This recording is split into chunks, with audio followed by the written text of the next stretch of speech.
Good morning, good afternoon, good evening my dear students. आज हम अपने मोल कॉन्सेप्ट का दूसरा वीडियो शेयर करने जा रहे हैं। इस वीडियो में हम क्या शेयर करेंगे बेटा, एटॉमिक मास और मॉलिक्यूलर मास क्या होता है बेटा, परसेंटेज कैलकुलेशन कैसे की जाती है किसी एलिमेंट के, एटम की, किसी कंपाउंड में, एम्पेरिकल एंड मॉलिक्यूलर फार्मूला कैसे कैलकुलेट किया जाता है, एंड मिनिमम मोलर मास। तो हम स्टार्ट करते हैं। सबसे पहले हम बात करते हैं बेटा रिलेटिव एटॉमिक मास। क्या होता है relative atomic mass? It is the mass of an atom of an element with respect to 1/12 of mass of carbon 12 atom. Actually में हमें बात करें तो मास ऑफ एन एटम वो वेरी वेरी स्मॉल होता है, तो हम उसको रिप्रेजेंट नहीं कर सकते थे। लाइक हम बात करें तो हाइड्रोजन का मास क्या होता है बेटा, 1.67 10⁻⁻27 kg। अगर मैं इस मास के बारे में बात कर रहा हूं तो ये मास तो बहुत छोटा है। तो ये जो मास होता है, अब इसे बारी बारी एक्सप्रेस करने जाएंगे, अगर आप अपनी कैलकुलेशंस करेंगे तो इसकी वैल्यूज क्या करेंगी, हमारी जो कैलकुलेशंस है उनको कॉम्प्लेक्स बना देंगी।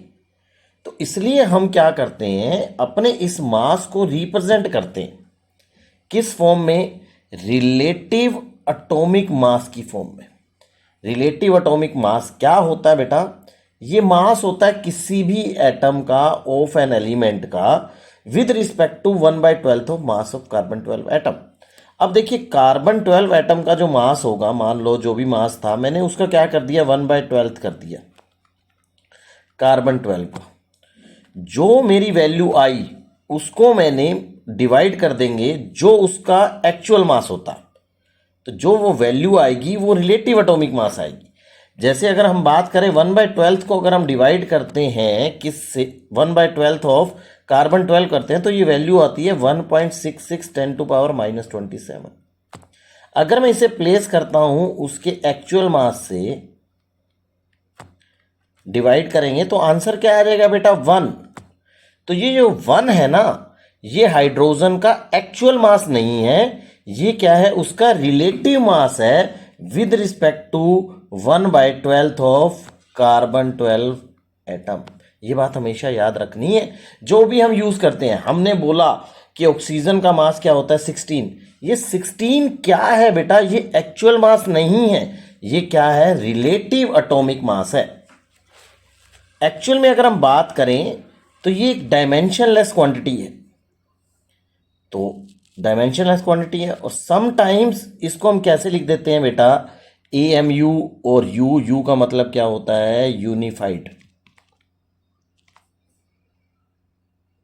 आगे बढ़ते हैं बेटा, ग्राम एटॉमिक मास क्या होता है। अब जो रिलेटिव मास था उसके पीछे मैं क्या कर दूं, ग्राम लगा दूं, तो जो मास बन जाएगा वो क्या बन जाएगा, ग्राम एटॉमिक मास बन जाएगा। जैसे gram atomic mass of hydrogen क्या होता है बेटा, 1 ग्राम।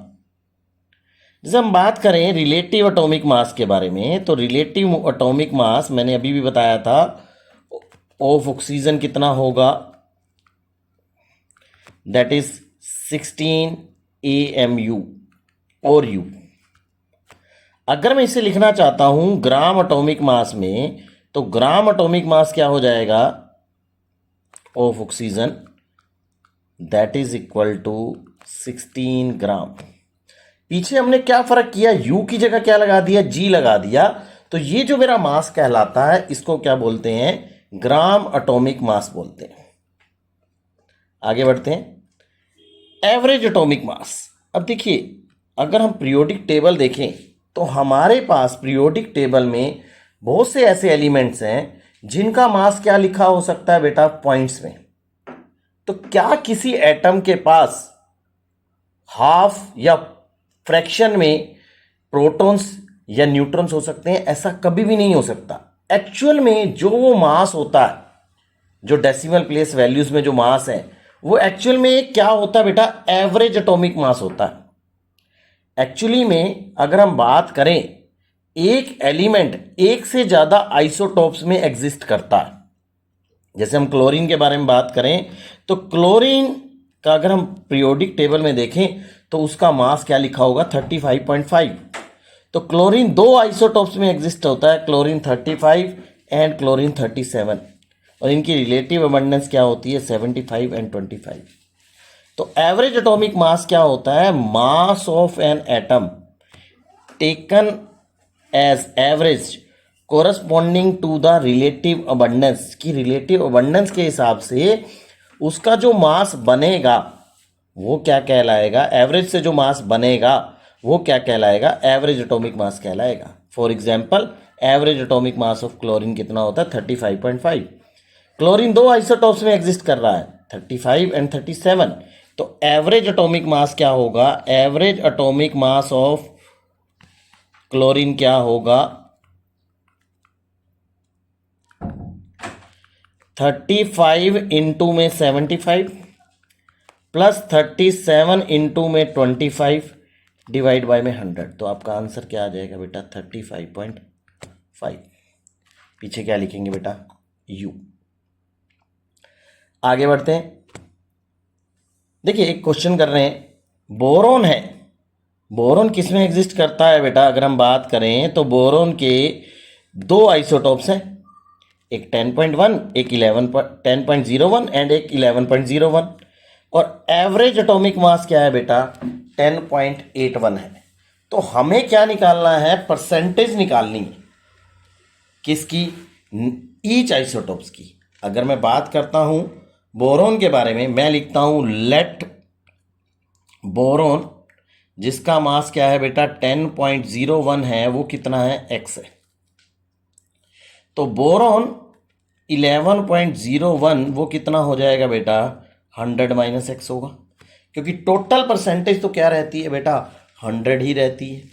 तो अगर मैं एवरेज बनाऊं तो ये बन जाएगा 10.01 इंटू में x प्लस 11.01 इंटू में 100 माइनस एक्स डिवाइड बाय में 100। ये वैल्यू कितनी आ जाएगी 1081, 10.81। तो ये अगर हम इसे सोल्व करेंगे ये हो जाएगा 10.01x plus 1101 minus 11.01x is equal to 1081। 100 उधर मल्टीप्लाई हो गया, तो माइनस x की वैल्यू क्या आ गई -20, तो x आ गया 20। तो जो आपका आइसोटोप है जो क्या है बोरोन 10.01 है, उसकी परसेंटेज आ गई 20%, और बोरोन 11.01 इसकी परसेंटेज कितनी आ गई बेटा 80%। क्लियर। ये एक साल आया हुआ क्वेश्चन है, बहुत पुराना क्वेश्चन है ये। आगे बढ़ते हैं। रिलेटिव मोलिक्यूलर मास, अब नाम में है बेटा मोलिक्यूलर, तो एक्चुअल में मोलिक्यूलर मास के बारे में बात करें तो हम मास किसके बारे में बात कर रहे हैं, एक मोलिक्यूल के मास के बारे में बात कर रहे हैं। It is the mass of the molecule with respect to 1/12 of mass of carbon 12 atom. अब हम मोलिक्यूल के बारे में बात करेंगे तो रिलेटिव मोलिक्यूलर मास में मास ऑफ ए मोलिक्यूल, नीचे क्या लिख दिया 1/12 of mass of carbon 12 atom. ये एक समेटिव प्रॉपर्टी होती है। समेटिव यानी कि जितने भी एटम्स है ना बेटा उनको आप उनके रिलेटिव एटॉमिक मास को ऐड कर देते हैं और उससे क्या बन जाता है आपका रिलेटिव मोलिक्यूलर मास आ जाता है। फॉर एग्जाम्पल अगर हम बात करें वाटर, इसका रिलेटिव मोलिक्यूलर मास क्या होगा, हाइड्रोजन का रिलेटिव एटॉमिक मास क्या होता है बेटा 1, तो सिंस दो हाइड्रोजन है तो 1 इंटू 2 16 इंटू 1, ऑक्सीजन का 16 होता है, टोटल आ गया 18U। ग्लूकोज के बारे में बात करें तो C6H12O6, इसमें 6 कार्बन है तो एक कार्बन का होता है 12, एक हाइड्रोजन का होता है बेटा 1 तो 12 का क्या हो जाएगा 12, एक ऑक्सीजन का होता है 16 तो 6 का कितना हो जाएगा 96, ये आ जाएगा 180U। ये एक समेटिव प्रॉपर्टी होती है। इसका मीनिंग क्या है कि आप लोगों को जो इंडिविजुअल एटम है उन सारों के मास को ऐड करना है तभी आपका आंसर आएगा। आगे बढ़ते हैं। ग्राम मोलिकुलर मास, वही सेम बात, रिलेटिव मोलिकुलर मास को आप किस में ले लो, ग्राम में ले लो, तो gram molecular mass of glucose कितना बन गया बेटा? 180 ग्राम हो गया। और gram molecular mass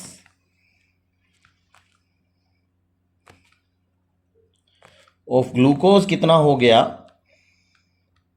that is equal to 180 ग्राम। तो अगर हम बात करें gram molecular mass of water कितना हो जाएगा? 18 ग्राम हो जाएगा।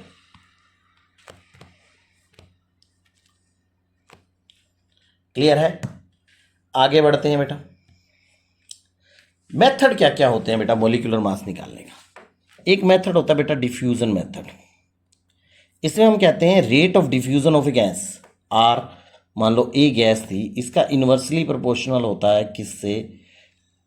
इसके मोलर मास से, रूट ऑफ मोलर मास।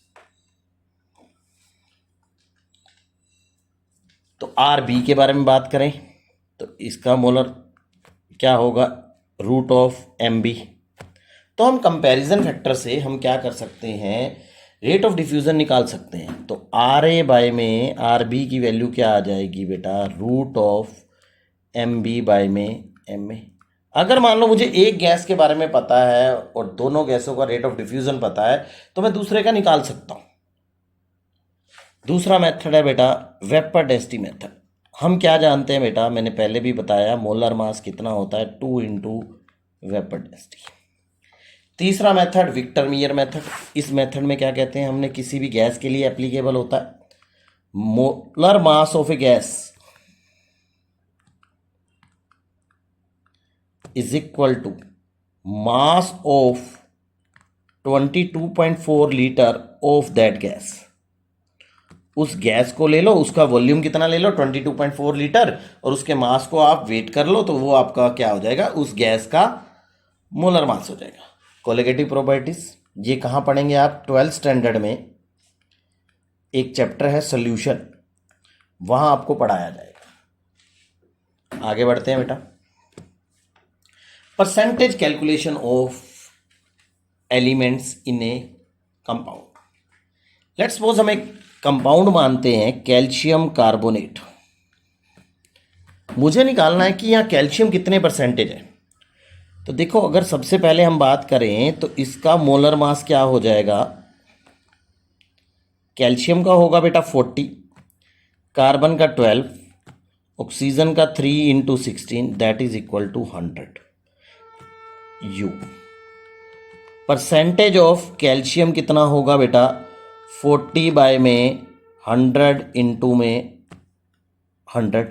40 तो इसका मास था, 100 टोटल था, इसको 100 से मल्टीप्लाई कर दिया तो 40%। परसेंटेज ऑफ कार्बन कितना होगा बेटा? 12 बाय 100 इंटू में 100 that is equal to 12%। Percentage of oxygen that is equal to 48 by 100 into में 100 दैट इज 48%। अब आपको याद क्या रखना है? अगर किसी स्टेटमेंट में आपके पास दो एलिमेंट्स हैं, उनका मोलर मास दे दिया गया। लेट्स सपोज एक ऑर्गेनिक कंपाउंड है, वो किससे बना है? कार्बन से, हाइड्रोजन से एंड ऑक्सीजन से। उसमें बोल दिया कि कार्बन है 20%, हाइड्रोजन है 10%, तो ऑटोमेटिकली जो रिमेनिंग परसेंटेज होगी वो किसकी होगी? ऑक्सीजन की। तो ऑक्सीजन कितना हो जाएगा बेटा? 100 minus 20 minus 10 that is equal to 70%। Percentage calculation एक बहुत बड़ा रोल प्ले करता है in calculating empirical formula and molecular formula. एक क्वेश्चन करते हैं बेटा, उसमें क्या गिवन है? A sulphate of a metal M contains क्या है? 20% उसके अंदर क्या है बेटा? मेटल है। This sulphate is isomorphous. Isomorphous क्या होते हैं? जिनके फार्मूले सेम होते हैं। उसका आइसोमॉर्फस है वो ZnSO4 से, तो उसका फार्मूला बन जाएगा बेटा MsO4। अगर मुझे M की परसेंटेज निकालनी है तो मैं क्या लिखूंगा? Mass of M divided by में टोटल मास इनटू में 100। ये क्या आएगा? परसेंटेज ऑफ M आ जाएगा। मास मुझे M का नहीं पता तो मैं M मान लेता हूं मोलर मास। टोटल मास क्या हो जाएगा, m प्लस सल्फर का 32 और ऑक्सीजन का 64, तो ये हो जाएगा 96 इंटू में 100। आपकी परसेंटेज कितनी आ रही है, 20, तो ये बन गया 5। तो आप लिख सकते हैं 5m is equal to m plus 96 and 4m is equal to 96 and m की वैल्यू क्या आ गई, 24। आपका आंसर क्या करेक्ट हो गया बेटा, बी। आगे बढ़ते हैं बेटा, हमारा टॉपिक है क्या, empirical formula calculation. Empirical formula क्या होता है, it is the formula which represents, it is the formula which represents a simple whole number ratio between the various elements of various atoms of different elements present in the compound।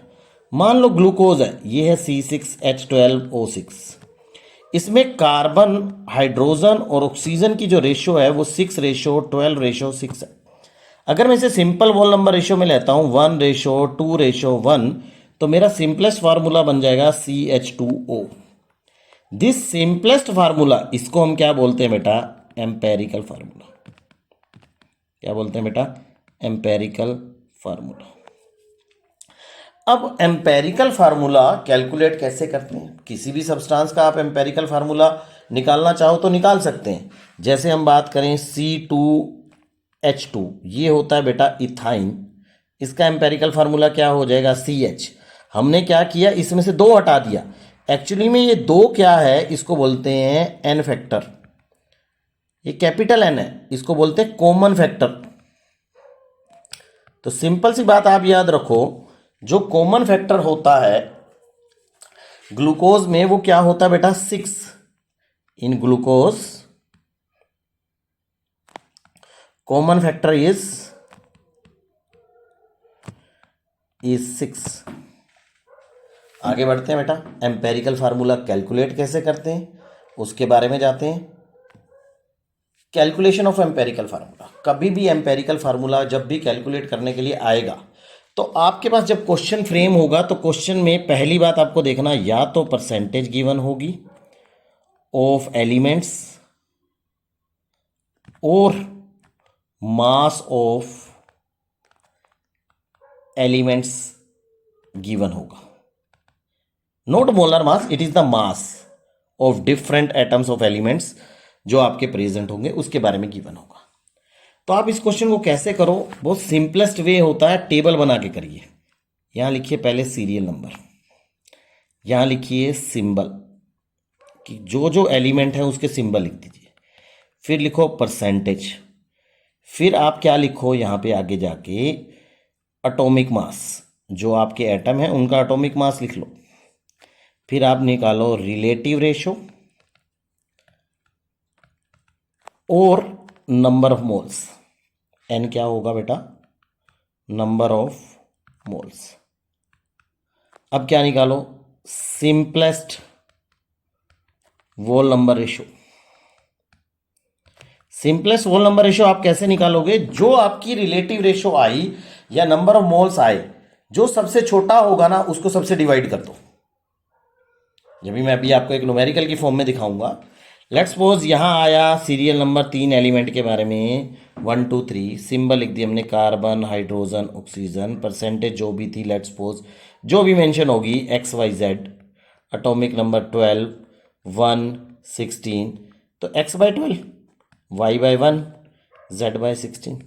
अब जो सबसे छोटा होगा let's suppose Z/16 है, उसको सबसे divide कर देंगे, तो जो ये वैल्यू आएगी, मान लो ये आई A, ये B और ये C, तो जो सबसे छोटा होगा डिवाइड कर देंगे तो हमारी क्या आ जाएगी, सिंपलेस्ट होल नंबर रेशियो आ जाएगी।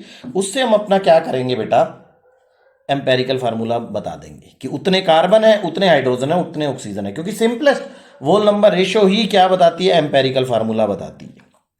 अब देखिए एक क्वेश्चन करके दिखाते हैं बेटा। एक कंपाउंड कंटेन्स 2 एलिमेंट्स के बारे में बात किया इसने कि 2 एलिमेंट्स हैं उसके अंदर, यहां पे carbon, hydrogen and chlorine 3 element बता दिए गए। तो हम सीरियल नंबर में लिखें तो सीरियल नंबर में क्या लिखेंगे बेटा, 1 2 3। हमने सिंबल क्या लिखे, पहला सिंबल लिखा हाइड्रोजन है, फिर कार्बन है, फिर क्लोरीन है। अब हम लिखेंगे परसेंटेज। मैंने आपको पहले ही बताया था कि क्वेश्चन में या तो परसेंटेज गिवन होगी या मास। अब लिखोगे atomic mass. Atomic mass hydrogen 1, carbon 12, chlorine 35.5। अब नंबर ऑफ मोल्स निकालिए और रिलेटिव रेशो। क्या निकलेगी बेटा? 4.07 divided by 1, 24.27 divided by 12, 71.65 divided by 35.5। ये आ गया 4.07, ये आ गया 4.02, ये भी 2.02, ये भी आया 2.02। अब मैंने आपको क्या बोला था, इसे होल नंबर रेशियो कैसे बनाएंगे? जो सबसे छोटा है उससे डिवाइड कर दो और अप्रोक्सीमेट वैल्यू लिख दो। तो सिंपल होल नंबर रेशियो क्या आ गई?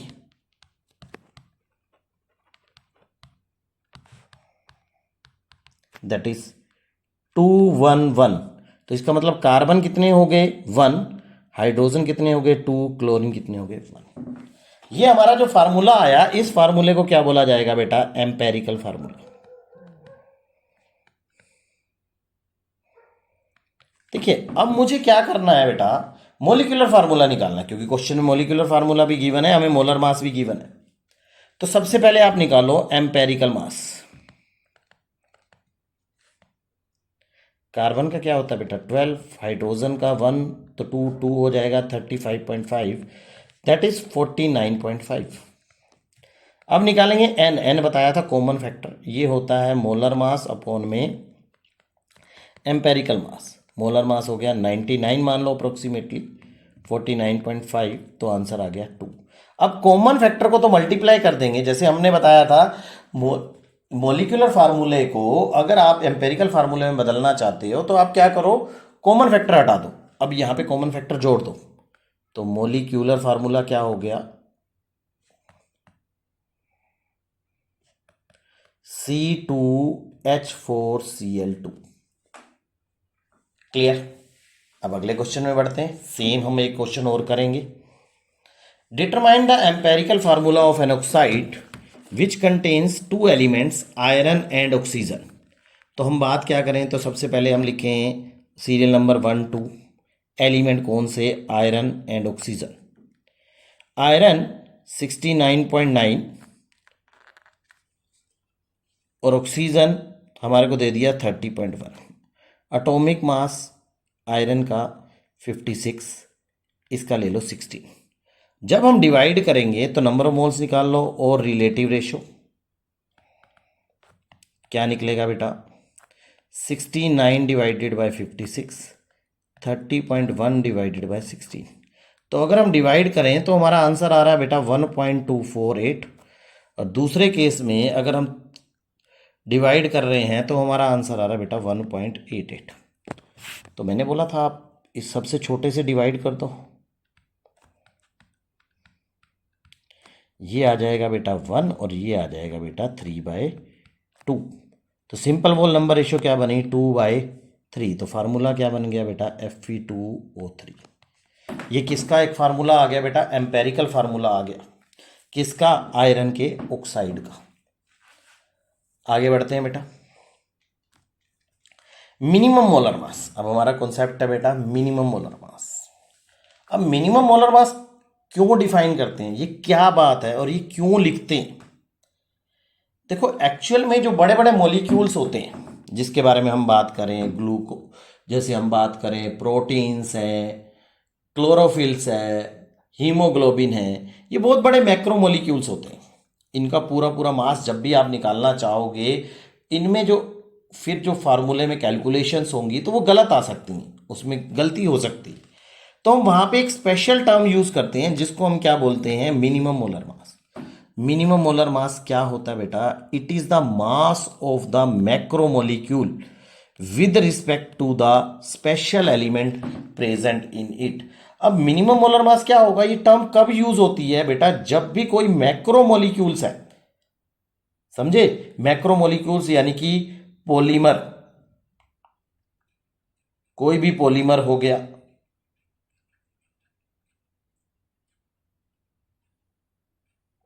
या फिर आप क्या बात कर सकते हो बेटा? प्रोटीन हो गया, इंसुलिन हो गया, बहुत फेमस मॉलिक्यूल है जैसे इंसुलिन, ये बहुत बड़े बड़े मॉलिक्यूल्स हैं। जैसे मैं आपको बताऊं तो क्लोरोफिल, क्लोरोफिल इसका फार्मूला होता है C55H72 MgN4O5। ये एक बहुत बड़ा मॉलिक्यूल है।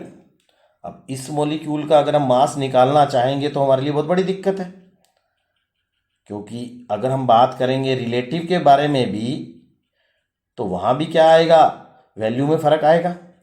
तो हम इन जितने भी मैक्रो मॉलिक्यूल्स हैं इनका हम मास एक्सप्रेस करते हैं बेटा एक सिंपल टर्म में। वो सिंपल टर्म क्या है बेटा, मिनिमम मोलर मास। तो मिनिमम मोलर मास क्या होता है, mass of the macro molecule with respect to the special element present in it. जैसे एक मैं आप बताऊं, एक हीमोग्लोबिन के बारे में लिखते हैं। हीमोग्लोबिन इसका फार्मूला होता है C2952, hydrogen 4464, nitrogen 3248, oxygen 812, sulphur 8, iron 4। ये बहुत बड़ा मॉलिक्यूल है। तो इन मॉलिक्यूल्स के मास को एक्सप्रेस करने के लिए हम टर्म यूज करेंगे बेटा मिनिमम मोलर मास। तो मिनिमम मोलर मास मैंने जैसे डेफिनेशन में बताया कि इसके अंदर क्या होना चाहिए, एक स्पेशल एलिमेंट। अब स्पेशल एलिमेंट कौन सा होता है, यह मैंने नीचे बताया कि उसका हाईएस्ट मॉलिक्यूलर मास होता है। अब ऊपर अगर क्लोरोफिल में बात करें तो सबसे ज्यादा मॉलिक्यूलर मास किसका होगा बेटा, मैग्नीशियम का। नीचे किसका होगा बेटा, स्पेशल एलिमेंट आयरन, सबसे ज्यादा मोलर मास किसका होगा, आयरन का। These are the special element जिनका मोलर मास ज्यादा होगा। तो कभी भी याद रखना, जब भी आपको मिनिमम मोलर मास निकालना है तो आपको हमेशा परसेंटेज गिवन होनी चाहिए स्पेशल एलिमेंट की। जैसे मैं आपको एक जनरलाइज आगे क्वेश्चन बताता हूं इंसुलिन के बारे में। अब इंसुलिन का आपको मिनिमम मोलर मास निकालना है, उसके अंदर स्पेशल एलिमेंट क्या बोल दिया, सल्फर है, और सल्फर की परसेंटेज कितनी है बेटा, x है। तो मैं बात करता हूं लेट वेट ऑफ इंसुलिन क्या हो गया, W ग्राम, मैंने W मान लिया। तो आप बताइए वेट ऑफ सल्फर क्या होगा, x/100 इंटू में W। नेचुरली सी बात है, x परसेंटेज है, x/100 इंटू में W। Number of moles of sulphur क्या होंगे,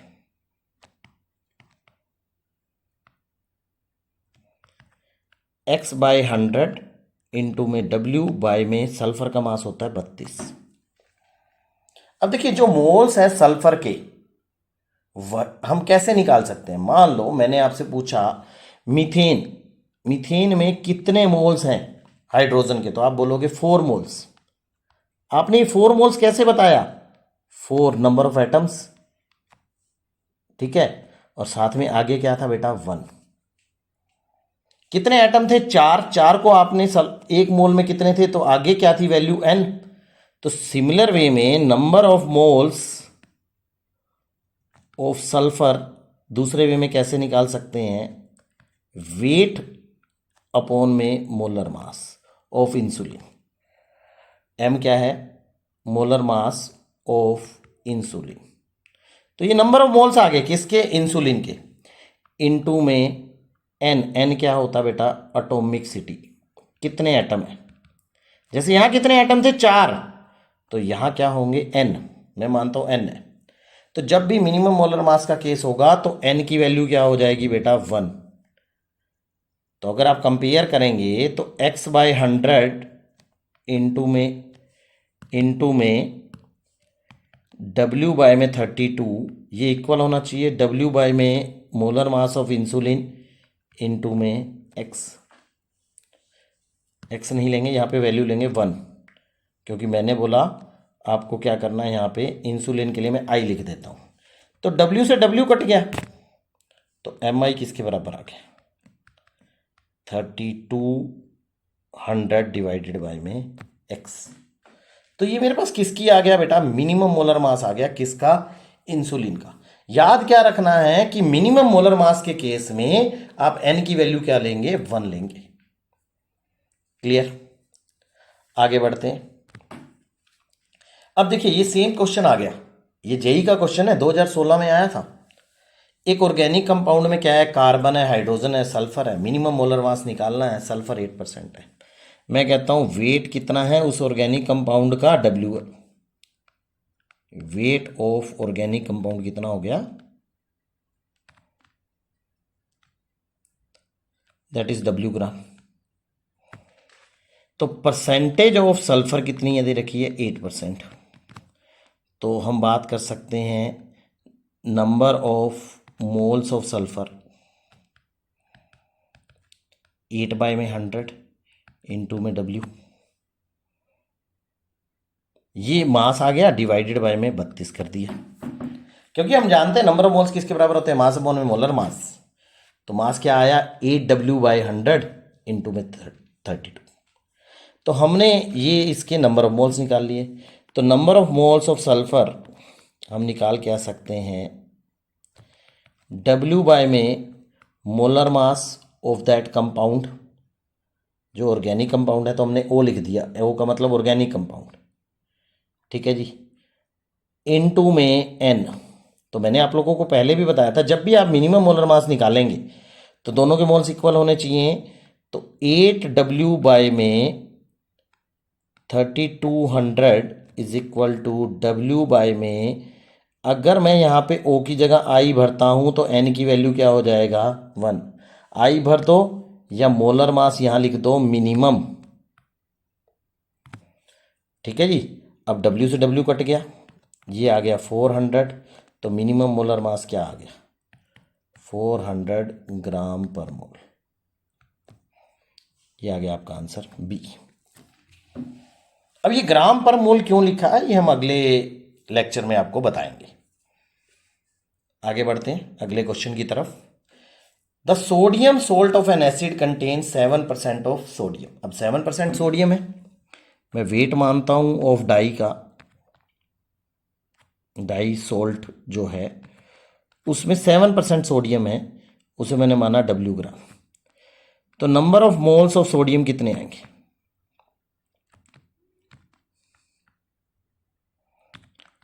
7/100 W बाय में 23, ये आ गए आपके नंबर ऑफ मोल्स। अब मिनिमम मोलर मास का केस है तो हम लिख दें 7W बाय में 2300 इज इक्वल टू, ये किसके बराबर होने चाहिए बेटा, मिनिमम मोलर मास के केस में हम 1 ले लेते हैं, वेट अपॉन में molar mass minimum.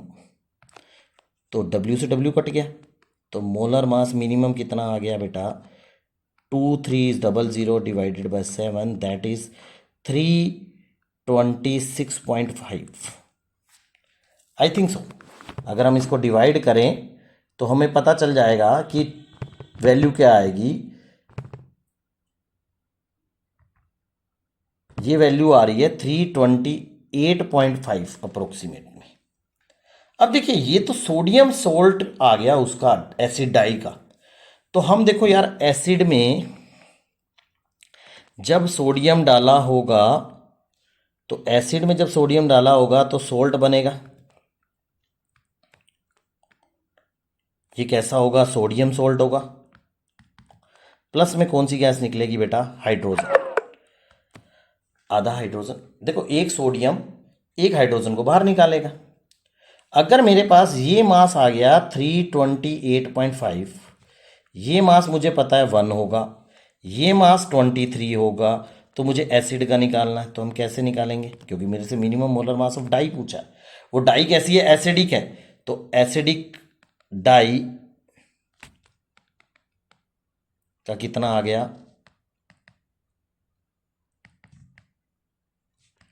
329.5 minus 23, that is 306.5 ग्राम पर मोल। क्लियर। यहाँ क्वेश्चन को बहुत ध्यान से समझना होता है। मिनिमम मोलर मास के केस बहुत आसान होते हैं, लेकिन आपको यहाँ कंडीशंस पता होनी चाहिए। मिनिमम मोलर मास में हम जो नंबर ऑफ एटम्स मानते हैं वो 1 मान लेते हैं, तो उससे जाके ये क्वेश्चन सोल्व होता है। अगले वीडियो में मिलेंगे, तब तक के लिए थैंक यू, बाय, टाटा।